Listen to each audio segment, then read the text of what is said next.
Greetings, everybody, and welcome to an all new edition of Let's Talk EdTech, this time with Ambika Devi and Katerina.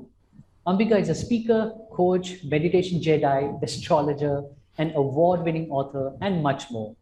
And Katerina is a professional educator, entrepreneur, marketing specialist, and a communication consultant.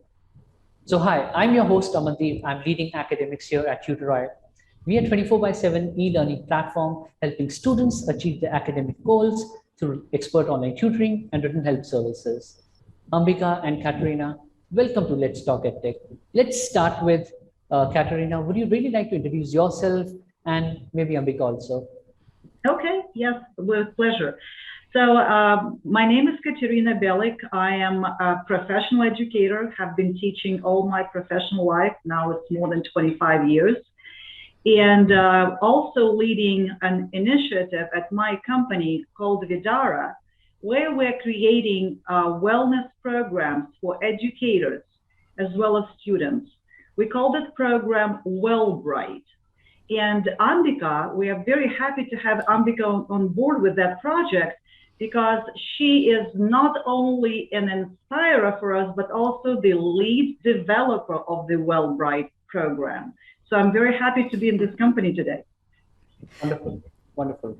So Ambika, welcome. So would you like to start off the conversation? Yes. What I'd like us to do first is to just look in each other's eyes and to breathe.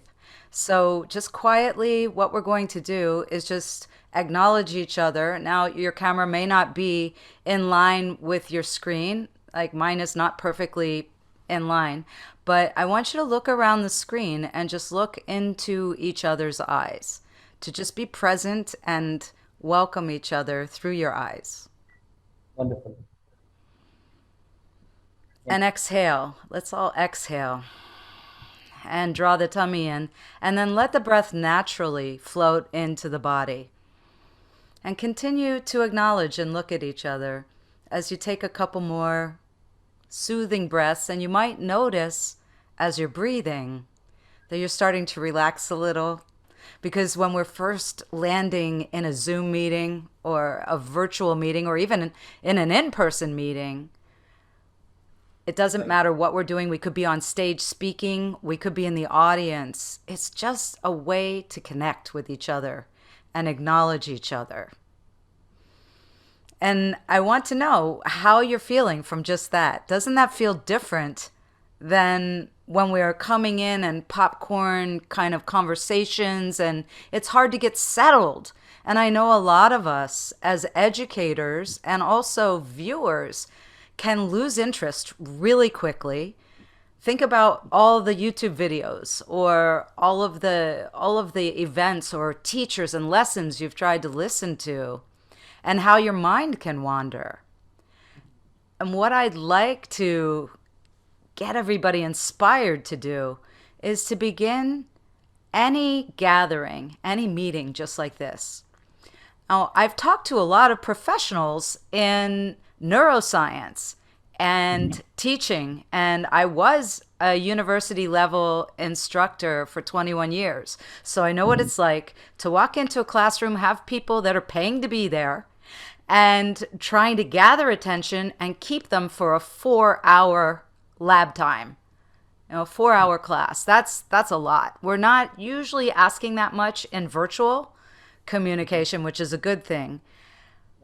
But even then, as I look back, I wasn't necessarily always doing this. And I believe what's happened in these last few years of going virtual, because this has been the realm I've been working in, teaching in more and more since 2016. So I started it back then.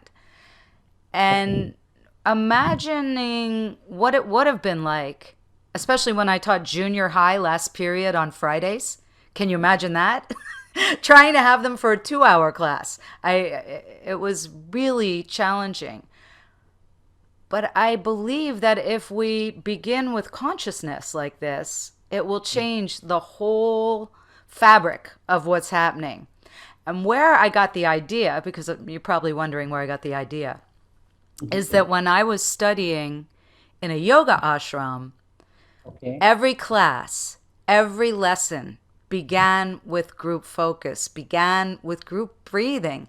It didn't matter what the lecture or the class was on. It could have been physical yoga movement, but much of it was study, and intense study of very deep ancient literature that one needs to be really focused on to be able to gather the information.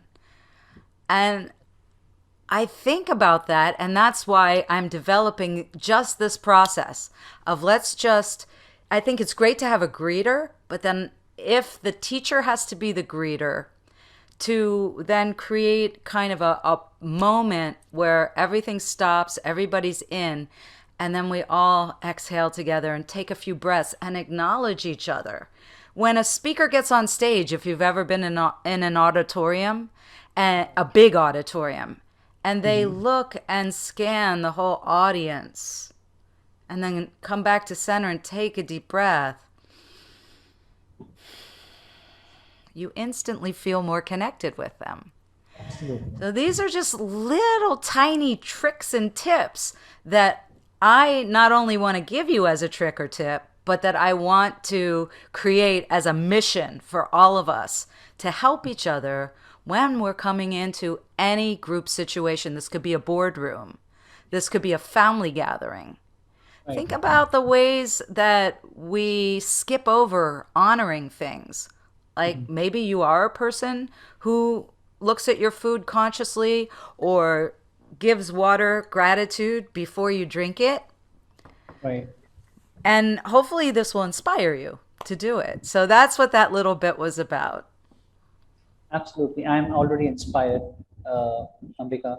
And being so mindful about your body, about what you are projecting and presenting, I think that also projects a sense of responsibility towards yourself, towards the nature, towards your own body. That makes a lot of sense. I feel light and happy, by the way. Nice. How are you? And- How are you, Katerina? Yeah, how are you? Now?